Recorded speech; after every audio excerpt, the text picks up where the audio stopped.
Les Miserables, Chapter 10, Escape to Rue Plumet.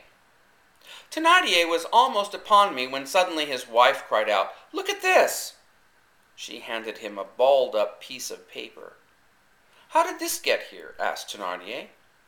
"Through the open window," replied his wife. "That's right," said one of the men. "I saw it go by." Thénardier unfolded the note. He read it by candlelight.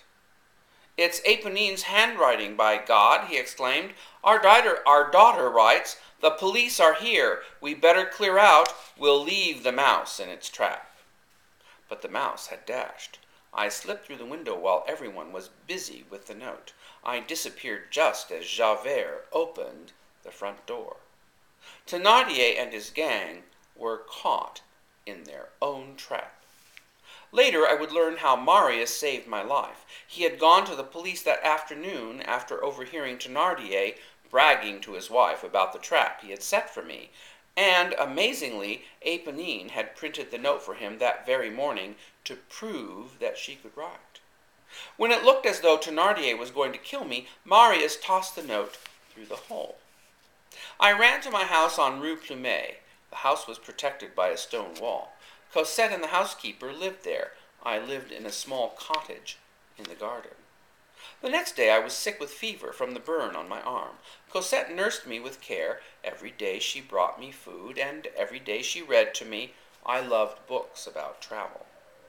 Cosette didn't ask me how I got the burn. She knew from our years of secrets when not to ask questions. I thought life would return to the way it had been. Memories of the young man in the garden would grow dim with time. How happy I was at this thought. I felt reborn. But things were not going to be like before. Everything was changing. Winter was giving birth to spring, and new ways were replacing the old. "I want you to walk in our garden," I said to Cosette one April morning. "You never go there." "I will, father," she replied. "Spring is such a wonderful time." She was happy again, and so was I. I took my walks at night. That was the only time I felt safe enough to go into the streets. Just the same, I dressed as a workman. I felt even safer in my disguise. One night I saw Thénardier in the street. He wasn't in prison after all. What was worse, the family lived in our part of the city, too close for comfort. The next day I told Cosette we were moving. She grew sad. Her happiness of the last few weeks vanished.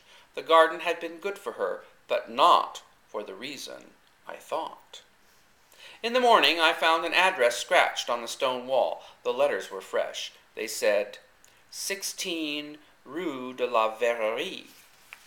This must be that young man's address, I thought. He is seeing Cosette behind my back, and he knows we are moving, so he gives her his address. That night I watched from my bedroom window. The lovers met in the garden. They greeted one another with such joy.